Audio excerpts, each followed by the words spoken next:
It's Beer O'Clock and this is Beer O'Clock Revisited, something we haven't done in a little while, but tonight is something special. My name is Mark and joining me in his hop-powered time machine is my beer buddy Steve. Hello Steve. Hi Mark, how you doing? I'm alright, how are you? I'm very well, thank you. Very excited tonight. Yeah, it's good to be back on the Revisited ship. It is, and if there was anything that was going to revive Revisited, bringing it back from the dead, it was going to be something Unhuman, wasn't it, mate? Yeah. So, for this Revisited, as you may have guessed, not if at least from the title in iTunes, it's Unhuman Cannonball 2016. So we first reviewed Unhuman Cannonball on episode 38, way back in July 2013. But with the 2016 release being only in the last couple of weeks, it's about 2 weeks ago, that time of recording, wasn't it, Steve? It was recorded. It was released on to the public. Well, it was kind of a staggered release. So it was released at the Magic Rock Tap Room on Friday the 8th of April, and then went live on online stores on the 11th of April. So okay, by the time people are listening to this, that was probably about a month ago now. Okay. So it made sense to do this for Revisited because it has been a good few years and it is an episode that people often refer back to. It's one of my favourite all-time episodes, to be honest with you, mate. It's one of those episodes that I think we had the most fun recording at the time. Yeah, and it's the episode that opened my eyes especially to exactly how mind-blowingly hoppy a beer can be. Indeed. And strong. It was the first triple IPA I ever had, I think. Oh, yeah, I don't even have to think about it. It definitely was. The first same here. Triple IPA. Yeah. But unlike that first year when we tried it with 12% ABV, this year it's only 11. So, fitting it into a short Revisited episode shouldn't be too difficult, I don't think. No, but it's also a lot it's a lot fresher than it was then as well, because I think people will remember back for people that have listened to the episode. It's episode 38 if you want to go back and check it out. It's linked through in the show notes. Michael Doody went and got us went on an epic journey across Scotland to get us the beers, and when we eventually got it, it was a couple of months old. So yeah. and obviously this was before we knew about drinking super hopped beers, super fresh, and all the rest of it. So but it's a different matter this year. We're drinking this we're drinking this now within about 10 days of it being bottled. Yeah, so it should be nice and fresh. Yeah. So anyway, all we're doing on these episodes is the beer, so let's get into it, mate. I'm very excited. Oh, and I'm fresh. I'm going against all convention as well, and I'm dumping this into a pint glass. I am drinking a pint of Unhuman Cannonball, folks. Well, long-time fans will remember that we did the last 660 bottle each in about 20 minutes. I think we did it last time. So yeah, like I said, it's 1% weaker than that one. This one, so we should find it quite easy going. It has been every year since release. This is the 4th year of release now, and it was only that first one that was 12%. All of the others have been 11%. Oh, have they? Okay. Yes. So not quite sure why that is. I didn't have the 2014 one. I remember the last year's one was very tropical fruity, is a little bit more, slightly more malt forward and so you're getting the fruits and the sweetness from the malts in last year's one, which I know you weren't a big fan of. Were you? I'm going to say I wasn't a fan of last year's one. Something about it just didn't feel right for me. It just felt a bit sludgy in terms of how it looked, how it felt in the mouth, and how it tasted. This year's, though, I've got to say this is my third go at Unhuman Cannonball this year, and so far I have gone quite openly on record in saying that, in my opinion, this is the best one yet. The guys at Magic Rock have absolutely nailed this one this year. The aromas are just spilling out of the glass. Big tropical fruits, mango, passion fruit. There's a little bit of pineapple in there, maybe a little bit of peach as well, just coming out of that glass. But the flavour on this year is just it's mate. You're gonna love this. You are gonna absolutely love this. All right. Well, without further ado, let's get into it. Cheers. Right, cheers. Now mine's fresh out of the fridge. I'm not getting the huge hoppy flavours from it. Yeah, I am getting a really nice, like a shortbread biscuit from the malt that's coming through, which is really nice and light. The IBUs are definitely up there. It's quite bitter. Mm-hmm. I'm looking forward to it warming. I'm just gonna cup my teku glass in my hands while I try and warm them up a little bit to get some more of get those hops opening up. Yeah, I'm same as you, mate. Straight from the fridge. I don't think. I mean, that's how it's intended to be served as an IPA. You know, served cold. The flavours in there. For me, what strikes me about this is the balance of the beer this year. The flavours are incredibly well balanced. I'd say initially it doesn't really feel like you're drinking an 11% beer. Give it a few seconds though, and there's a slight warmness that starts coming across from the alcohol, from the booze. It's got a lovely big bitter finish on it as well, which just sits and swells around in the mouth. Yeah, I mean, I am blown away by this year. Like I said, I think the guys have done an incredible job this year. Tasty stuff. I am getting some, now that it's warming a little bit in my hands, I'm getting some piney straw coming through. I have to say though, that it doesn't, comparing this to Cannonball, which we did a couple of weeks ago, I'm not getting a huge amount of difference strength-wise. I think this year's Unhuman is kind of belying its strength a little bit. Yeah, which is really nice. I think that's where, as I say, they've really come up trumps this year in terms of what this beer tastes and what it feels like as well. For all intents and purposes, this to me, this essentially does feel like double Cannonball. It's giving me the same sort of flavours, the same sort of feel, the same sorts of aromas, the same sort of bitterness that you get off of the standard Cannonball. They did also release again Human Cannonball with this year, which I did the Cannonball run a few days ago of doing all three in order. And again, this is something I've said before, and I'm going to say it again and again.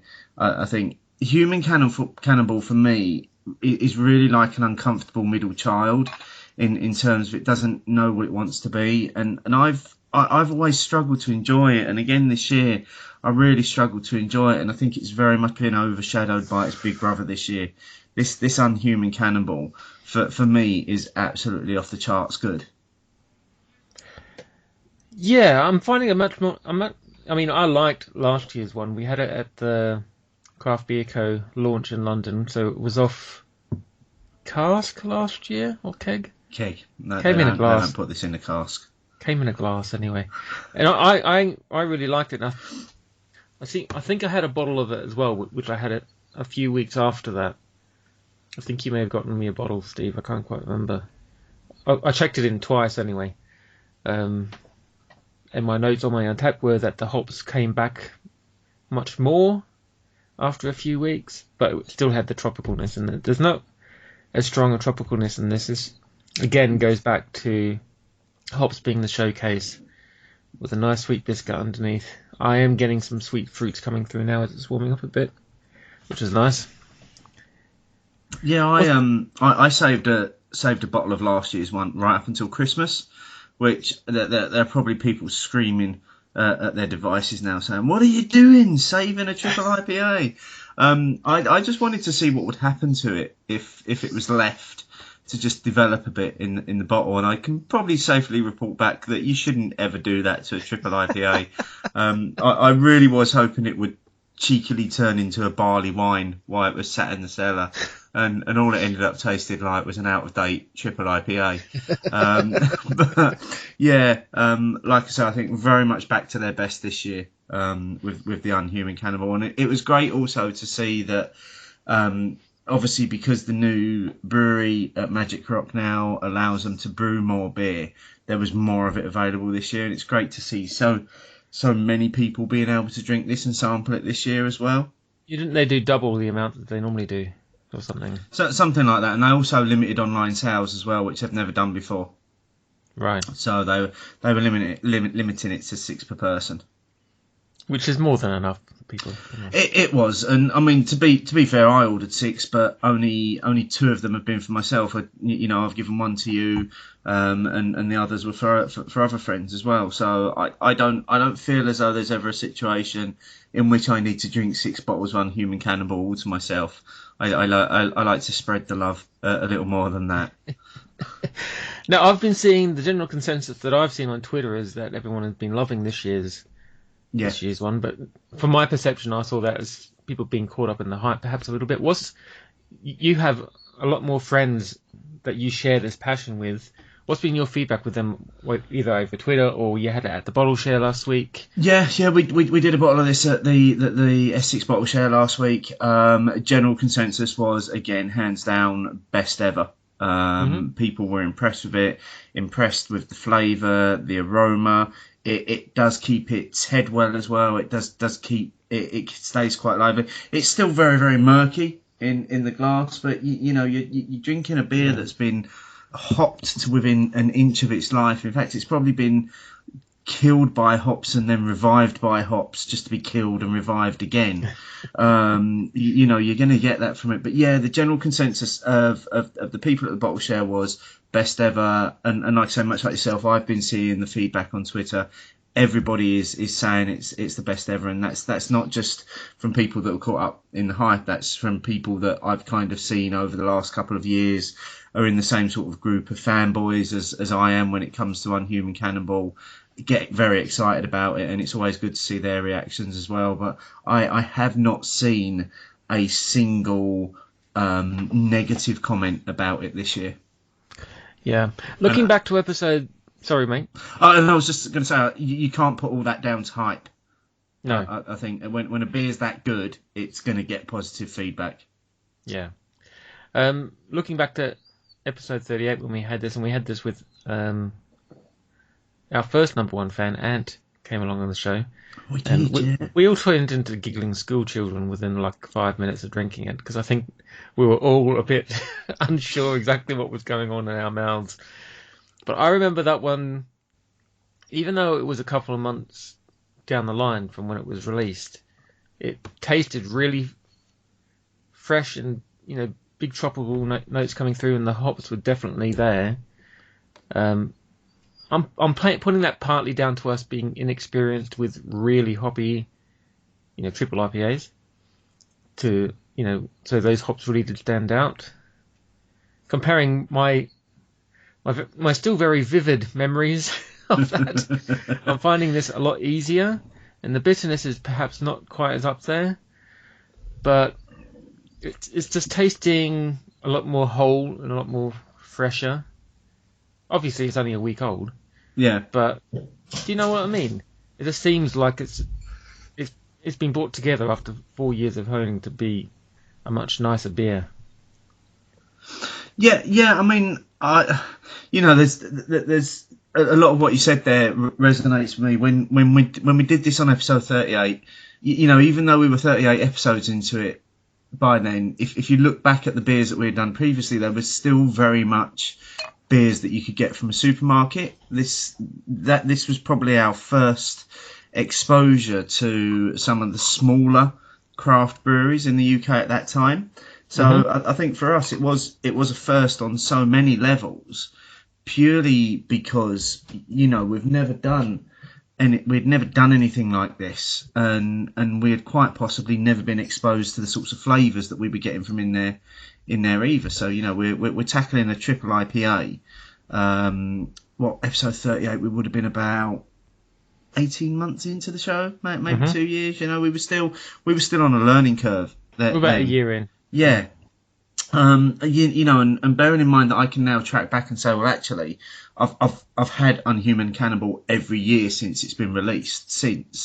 And I've seen how it's changed as well. So that first year, from what I can remember, it looked and it tasted very, very similar to what we've got in our glass this year.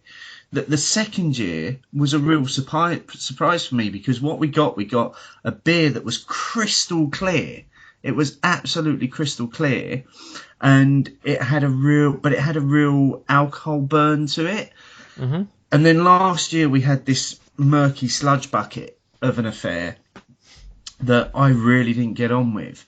But now this year, on the fourth release of it, what we've got is something that's almost a hybrid of those first 2 years. So you've got the big flavours of that second year. The alcohol's burn's been dialed back in it, but you've still got the murkiness in there. For me, it's just all come together this year. I mean, I people know I'm a Magic Rock fanboy anyway, but I will sit here and say I didn't enjoy last year's, but I am thoroughly enjoying this year's one. And like I say, this is the third go at it for me this year. I think that this will probably be my last now, unfortunately, unless I happen to be in a bar where it's on keg. So that's probably the only comment that I've had from one person is Clayfish, who tried it on keg before he came and tried the bottle at the bottle share last week, and he said the bottle's better than the keg at the moment as well. He said the keg didn't kind of feel quite ready. So that's that'll be an interesting one. I will report back on the main show, mate, if I manage to find it on keg, and I will let people know whether or not the keg was any good. Okay. Did they leave any yeast in the bottles when it came out? I don't think so. No. Okay. I was wondering if the flavours developed even over a few days of. But they're in bottles. They're being shipped around. They're kind of sludging around a little bit, so it's probably mixing the flavours up a bit more. But I'm getting very slight pineapple and I love pineapple. Very slight pineapple and grapefruit on the flavours now, which is really nice. Mixed again on that layer of sweet biscuit, which I love having that layer of sweet biscuit coming through in an IPA, because I do love the malty characters of a beer rather than the hops. So it's a nice little balance for me. Yeah, it's just all the tropical fruits, mate. For me, they're all in there. And it just finishes. Why it finishes with this lovely bitter coating, and it does feel almost like a slightly oily resinous coating that you get in your mouth. What you do get is this wash of tropical fruit flavours. Just incredible stuff. Yeah. It's nice. Not quite descending into the into the school into the schoolgirl giggles this time, are we, mate? We're more seasoned pros now. Yeah. Well, I'm almost done mine, so that'll all probably come after. Taking one for the team, doing it properly.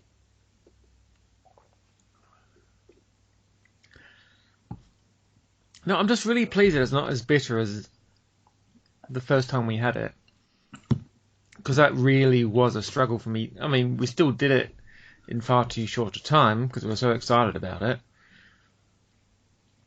But for me, a triple IPA should be about showcasing the hops and the flavours from the hops.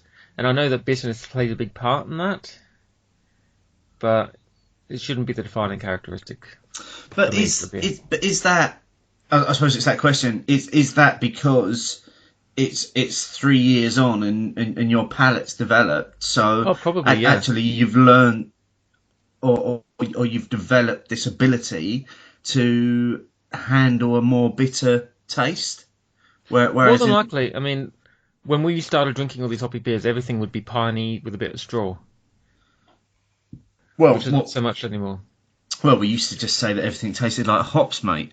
Yeah. So, that's true. But when we started talking about flavours from hops, it was pine needles and straw. Yeah. Because you had the light, wheaty, malty flavours coming underneath this quote-unquote tropical fruit flavours, which I couldn't distinguish from piney flavours. Yeah. But no, lovely little strands of flavours coming through on this year's Unhuman Cannonball. What else is going on with this? Have you seen any industry feedback from this, or has it mainly just been the fans that you've been? It's mainly just been drinkers that I've been paying attention to. Really, people, people that are excited to get to get hold of the beer, because let's be honest, there is a certain amount of excitement that comes at the beginning of every April, because we know that Unhuman Cannonball is coming, and I'd say it's probably at the moment the only beer release in the UK that has that amount of hype to it as an annual release. Yeah. You know, we've seen the likes of Cloudwater come along with their dippers that they've now released 3 versions of, and you know, if that was an annual thing, it would probably generate the same sort of hype. And also the Brewdog Born to Die series as well, that they're coming out on a regular basis. As far as I know, and people please correct me if I'm wrong, this is the only annual release beer that we get in the UK, or certainly the only annual release triple IPA that we get in the UK. And the excitement around it, you know, every year there's the 2 camps. There's the camp that get excited about it, and there's the camp that are having a go at people for getting excited about it. And that's typical Twitter, though, isn't it? Yeah, well, of course it is. But, you know, when people say, oh, it's overhyped and there's all this hype and that. But, again, this year, and I've said this every year, Magic Rock do very little hype around this beer. They will literally say, Unhuman Cannonball's coming, it's going to be available on this day. And they will then let the community do the rest of it. They will let the community develop the hype. And the hype is all community generated. So when you get a beer that is either this good or is a little bit dodgy, like last year's was, the community responds to that as well, and the community will continue to grow that hype and say this is an amazing beer, or they'll say, well, the hype was unfounded because we ended up getting this beer that wasn't very good. So you know, I think for me, I've got to say I'm like a kid at Christmas when it comes to April, because I do get excited about the Unhuman Cannonball release, and I was there at 9 o'clock on release day on my computer shouting at the screen because Magic Rock's website was slowly dying in front of me by the amount of people that were hitting it up. But that's all part of it for me. That's all part of I've got my beer, I've got my Unhuman Cannonball. You know, maybe a little bit of it was dampened this year by the fact that it was actually officially released a few days beforehand up at the Magic Rock tap. But that was something that Magic Rock have always said they wanted to do, was to be able to release Unhuman Cannonball in their own tap room. So I don't see that changing in the future. What I see changing is me making sure that I'm available on that Friday to go to Huddersfield, to be in the tap room, to join in the hype on release day. Yeah, I mean, that launch is for the dedicated, isn't it? Absolutely. For the ones who are willing to make the trek. Do you think, with the success of Magic Rock's can releases, do you think we'll ever see this in a can? Or do you think it's going to stick in the 660ml boutique bottle approach? Sadly, I think this is the last year we're going to see it in the bottle, because I think it's going to end up in cans. And for me, there's something about this bottle. This bottle is beautiful. I'm the proud owner of 4 of these now. You know, and I've got them all, and I keep them all because that they are a thing of beauty. Yeah. I do wonder if they'll switch to cans next year, just because it's more economical. If they switch to 330ml cans, they can double the capacity that goes out again. But I just think there's something about the 660ml bottle with an uber fresh triple IPA that you've just got to drink it. It's very much a kind of, what word am I trying to think of? It kind of encapsulates the occasion when you've got this lovely bottle with the etched label, and you know, it just seems like when it arrives, it's like this is what we've been waiting for all year. It's got the lovely label on it, which is kind of painted on, and it's it's the occasion, right? It's the bottle. It's all part of the occasion. And I said this when I first opened this bottle. As much as I love the Magic Rock cans. You know, again, people that won't come as a shock to anybody. I miss this guy. Yeah. This little happy bubble that sits on the bottle caps of the Magic Rock bottles, and I'm going to be a very sad man when we don't see that guy anymore, because for me, he's been part of my journey into beer as well. I can still remember getting my first bottle of Cannonball and being blown away by it and so excited, and having this guy. Do they still do their other beers in bottles, or is it all cans now? It's all cans now. Oh, right. At the moment, and I think that's the way it will go. And as I say, that's why I suspect that I'm going to stick it out there now and say this. I hope it's not. I sincerely hope it's not, because this is a thing of beauty. And anybody that's held one of these and anybody that's drank from one of these will know just what it means to have one of these. I'm getting really sentimental now, really passionate. The can just doesn't feel the same as this. It's a disposable experience, isn't it? Yes, absolutely. So, you know, please just keep Unhuman Cannonball in bottles, please. You're hearing us, boys. Yes. Do the right thing. Absolutely. Right. I'm done with mine. Good effort, mate. I've still got half a pint to go. Any final words about this Unhuman Cannonball? Let me start, because you're getting into yours. Lovely strains of sweet fruits and tropical fruits and little sweet biscuity malts coming in there. The bitterness is not too high, so it's all really nicely balanced. For a triple IPA, it's extremely accessible, and it really does taste like such an occasion beer, you know, a special thing to be having, and it's just really well done. I mean, looking back to the first one I had, and also to last year's, this is, like you say, Steve, this is definitely the best of those so far. It's just really well done, ladies and gentlemen.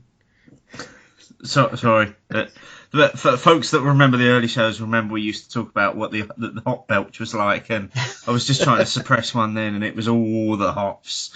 It was all there, all the hops. No, you know what, mate? It's stunning. You know, this for me is it'd be very easy to sit here and say, you know what, that is going to be my beer of the year. But there have already been some very good beer releases this year, and it's up there, and I think it will certainly feature when I look back to this year, and I think of what have been the great beers this year. For me, Unhuman Cannonball will be up there as one of them, because it's back to its absolute best.